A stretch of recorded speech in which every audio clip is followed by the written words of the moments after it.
Този е първи учител тук в Невраковско околие, Никола Даскалов, Ковачевски. Ние това сме двете сестри.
Детските ми погледи беше едно скривалище, беше една крепост.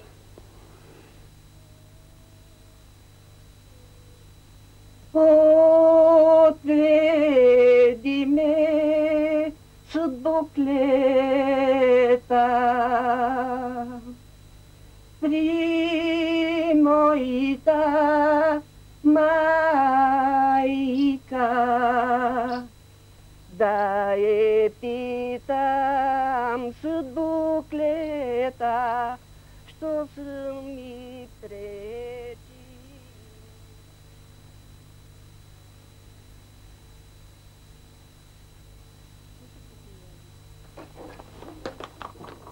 Тук си съм раждан. Така. Така е, така ли?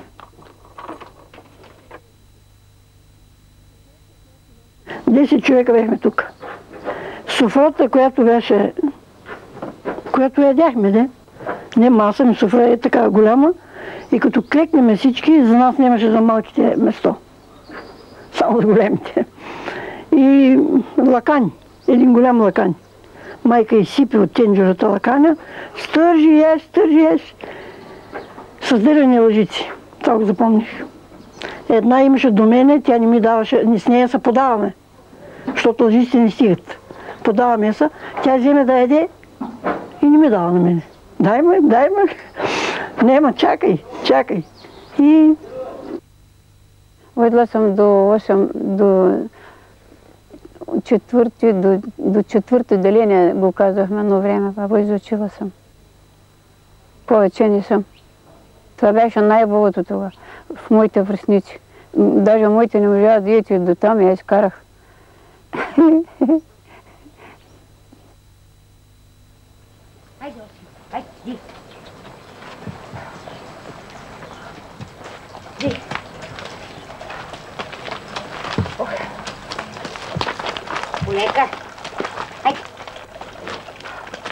Едва съм преживяла какво да...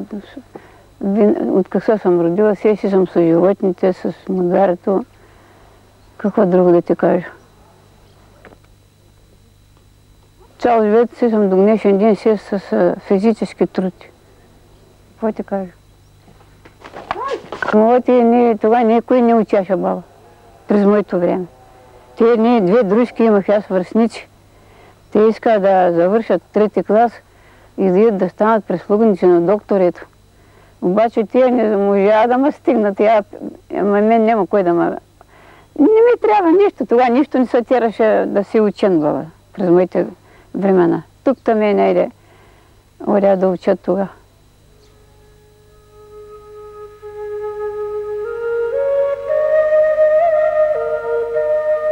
И съм завършила 7-ми клас. Добра ученичка бях. Никога не съм имала поправителни изпити, никога не съм повтаряла. Мечтаех за семейство създавах и имах.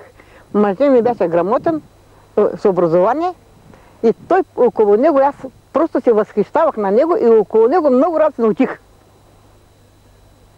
Научих от него за всичко, научих от него. Най-много научих от него за миролюбивието, за отстъпките между хората. Научих от него за уважение към всеки човек. Научих от него да не мразя, да прощавам на всички грешки. Това го научих от мъжа ми.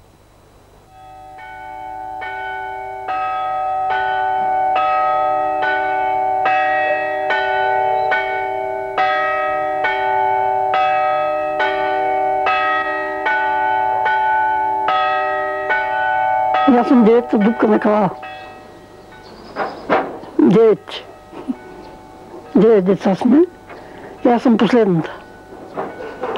И най-голямата са женила, раждала, след това още един път раждала и мен тогава родила майка. На 45 години.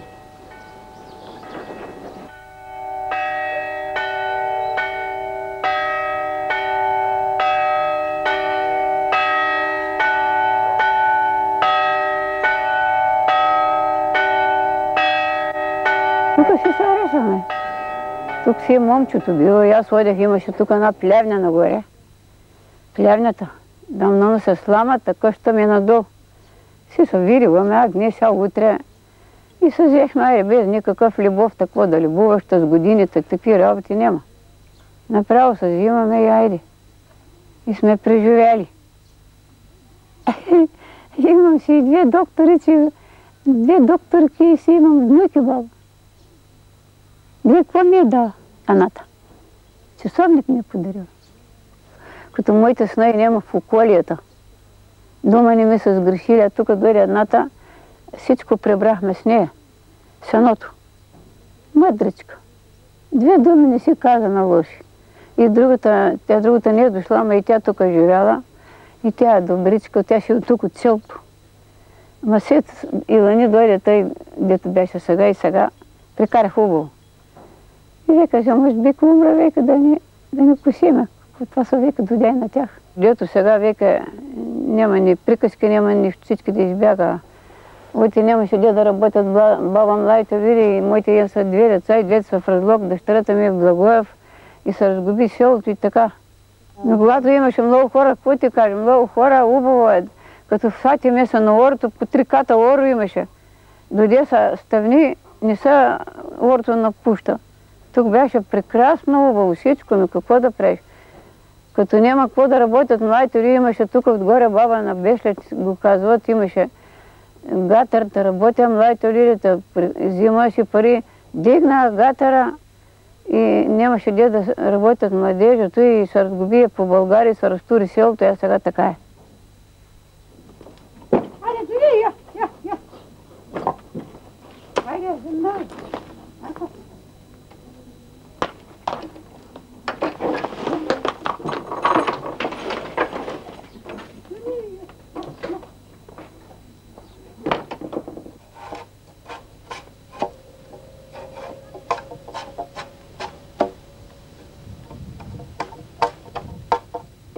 Я дойди, либе, я дойди.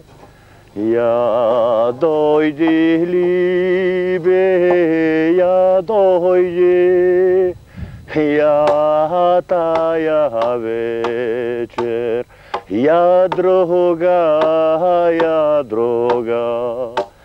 Я тая вечер, я друга. Не мога ли бе да дойда? Не мога ли бе да дойда? Ни тая вечер, ни друга.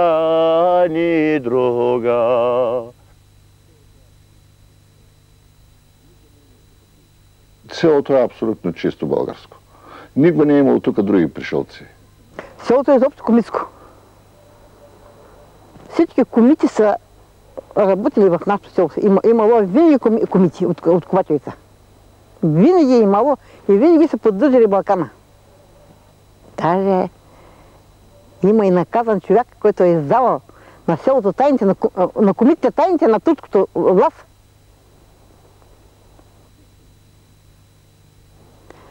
Той е бил кръчмар, същия. И в кръчмата, винаги там са чуват най-хубавите, лошите работи, там са чуват най-първо. Или като пинеш, или пък той прислушва, нали? И е предавал на турцето. Първият път го предупредили устно. Чрез друг човек. Той не се съгласил. Втория път го запалили житото купена. Защото като били всички и му сгоряли. И му писали бележка. Ако се занимава с нас, каза, ще ти отмъстим. Третия път имало някакъв от комитите, който не е бил наказан. Възложили на него, може да направи на болен същия. 10 дни никъде не ори, селото стои, ори само в кръчмата при него. Един ден вика, братчето, аз един за череши. Взима една бразичка, той се кача първ по един зид, втория като се кача кръчмара, му изрязала главата и го хвърля надолу. Ами тук нашето място се освободи от 12-та година, тук си е бил турско още. Имали сме един четник от селото, казал се Тодор Тетимов, а иначе Канушо Йода. И той идвал тук, събирал мъжете в църквата да събира пари за четата. Вече той си знае за какво е. Събира пари. Един път имал си и служба, черква си имал. И той казал на попа, а попа му бил брат. Казал на попа, че от Бакалина и от Свирко ще търси пари. От тях и двамата човека. И он, за да ги махне, да ни дадат пари, го изпява със все канони. Рекал, тук е Кануша, Бакалина и Свирко да излязат. И те през олтара мълчешком излязли навънка и не дали пари той пъти. Много пъти той идвал. Идвал, събира ги, по-богатите взима пари, по-бедните ги пускал на вратата. И разправят, че тук е зад селото, последният турчин той го убил. И вече са сме освободили. Още 17 век селяните прокопават тунел от центъра на селото до река Канина. И тунела е по скицата на тунела в Царевец. Потвърждава легендата, че първите поселници на Ковачевица са от Велико Търново. В този тунел съм играл като дете и сме намирали много патрони. Защото на 3 пъти турците са правили опит да асимилират Ковачевица, както са асимилирали почти всички съседни села в тази част на Родопите, и 3 пъти не са успявали. Първият път селото се скрива в тунела. Влизат турците и не намират жива душа. Само добитъка. Хората са в тунела. Изчакали ден, 2, 3, търсили ги из гората, не могли да ги открият и се заминали. Втория път правят опит след Кресенско-Разложкото въстание. Това е 1878 година. Селския първенец спира бюлюка на Ибрахим Паша на края на селото, заклали 3 вола, за да дадат угощение на войската, а през това време изпраща представител на селото до кадията в Гоце Делчев. Разбира се, с една турбичка злато. И след 12 часа пратеника на селото, конвик, пристига с заповед от кадията. Да се отмени помохвенанчването на Ковачевица. И коня пукнал, коня умрял от напрежение, от бягане от тук до Неврокоп и от Неврокоп до тук, за да дойде на време заповедта. Третия път селяните събират цялото злато, цялото сребро от всички къщи, включително и от черквата. Златни полюлеи, златни кръстове, сребърни полюлеи, сребърни кръстове. Всичко събрали в една огромна торба, дали го на Миралай Ибрахим, Миралай на турски значи полковник, и той си дигнал чоколада с рушвета и отново Ковачевица се спасява.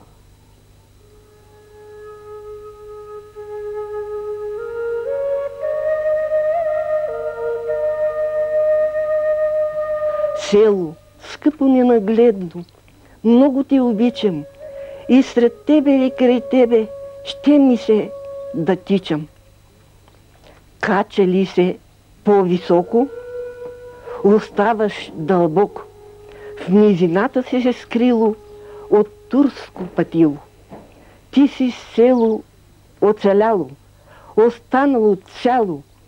Турците не те превзеха, остана в своята дреха. Хвала на дедите наши, те зорко са бдели и в най-трудните моменти те са оцелели. Да могат да видят селото без хора, с гръмогласен глас ще викнат като в гора. Къде е нашата опора?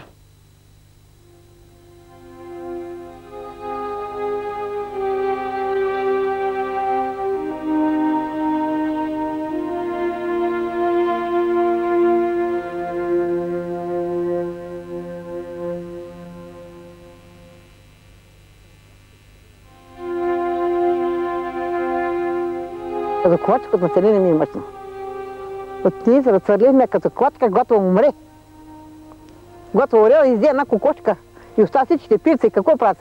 Всяко са мушка в някаква дупчица някъде, да се скрие. Така сме Ковачевица. Ковачевица е разхвърлена на цяла България. Най-голямата ми болка, че селото все още не живее. Все още тук няма млади хора. На времето имаше училище, до 7-ми клас училището изчезна, децата изчезнаха и са само възрастни хора. Бяхме две паралелки в първо отделение. И без изключение, с малко отпадък, стигнахме до прогимназията. Прогимназията завършихме и нито един не остана, поне без средно образование. Може би 2 или 3 останаха със средно образование. Всичко останали завършиха с висше образование. Всичко останали. Така че хората около мене, моя набор и малко пред мене и малко след мене, бяха наистина така с чувство на нещо, което другите деца го нямаха. Ковачевица беше общински център. Община, една от най-големите в Неврокопско. По уния години Ковачевица е някъде между 2000-2500 до 3000 жители някога е стигала. Но във времето, когато аз спомня, това е 52-3 година, имаше над 2000 жители тук. Училището беше на 2 смени, препълнено от 7,5 до 7,5 вечерта.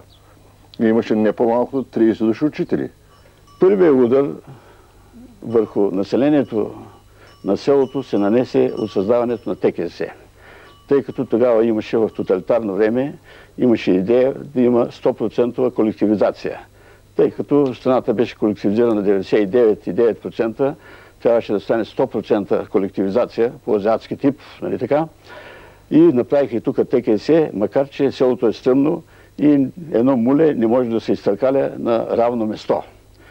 След като направиха ТКЗС-то, напълниха кооперацията с чиновници, нали така, Нямаше път, нямаше електричество, почна едно масово изселване на хората от тук, защото няма какво да работят, тъй като отнеха и фабриката, която беше на Родопи, на кооперацията в Беслет, и закараха машините по други места, към Троян и други градове. Другарите искаха да правят колективизация, да правят големи неща. Но те забравиха, че тук живеят хора и че хората не могат да дадат шишарки. Така, моите съселени, голяма част се занимаваха във фабриката, друга част с сеч на дървесината, на трето място пък с превоз. И жените се занимаваха с земеделието, с животните, с орането, като си има предвид, че нашата жена, колачева лийката, можеше да оре, можеше да сече дърва и всякакви други мъжки работи. Докато мъжете бяха в фабриката, която имаше австрийски щайри, имаше гатери, банци, циркуляри, където хората работеха там. И след този погром вече с колективизацията и с фабриката, селото опустя. От 1600 жители останаха само 60 жители на селото. Когато остана тук ТКС-та, нали, когато се преобърна това, и останахме тук, само вземая ни стоката, вземая ни всичко. И върху тези земледелие, жита, картофи, всичко реквизиции вземая. Всичко и останахме само така, с голите души. Стока имахме и стоката вземая, и зядова, и ние останахме така и се принудиме да се изселиме. ТКС-то отиде мъже ми да коси. Какво се коси? Плати има 50 стотинки надница. С това се не живееше. Децата бе ученици. 4 сина имах. И те трябва да учат. Да училището закрие, всичко са изсели. Нема поминък тогава.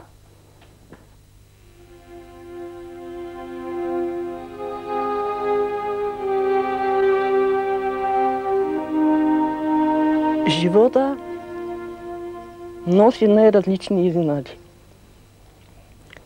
Най-вече човек си спомня с тъга миналото. Например, през 50-та година, през това време имаше изселване и от тук от селото изселиха 4 семейства, включително с нас. Другите семейства бяха така по-възможни и за тях не беше много учудващо това изселване. Но за нас цялото село се разстрои как и защо. Татко ми беше горски надзирател, кротък човек, председател на Лофието. Обаче, какво стана, как стана, по лични причини нещо стана, ние попаднахме в тази група и до ден днешен никой не може да си обясни защо именно нас да изселят на тази бедност и на това положение. Всеки ден вървя по този път, 86 години съм вика. Зиме, лята, и аз съм сел отвън и така, какво да ти кажа друго? Всеки човек си има своя съдба. И така карам тук живота.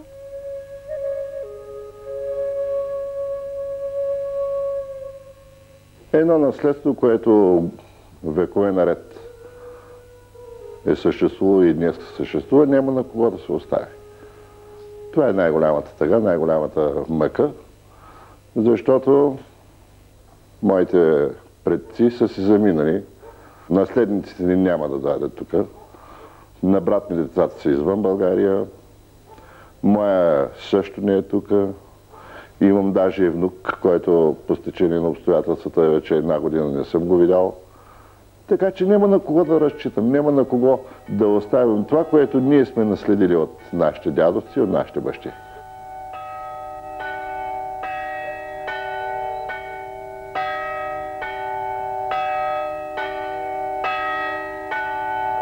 Това е най-трудното, всеки сам да се спасява.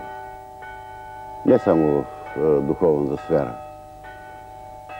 Новото време разруши нравствеността, духа на българина за много години. Много добри черти на българина вече изчезнаха. И ако трябва нещо да се прави от всеки човек по-отделно, трябва да бъде в тази посока. Възраждане на българските добродетели.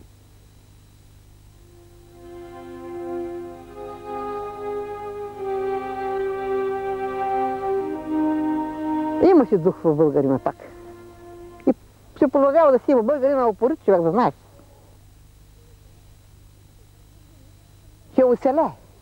Ще оцелее. Ще оцелее. Рано, късно ще оцелее. Може би много рано да мине българин ще оцелее.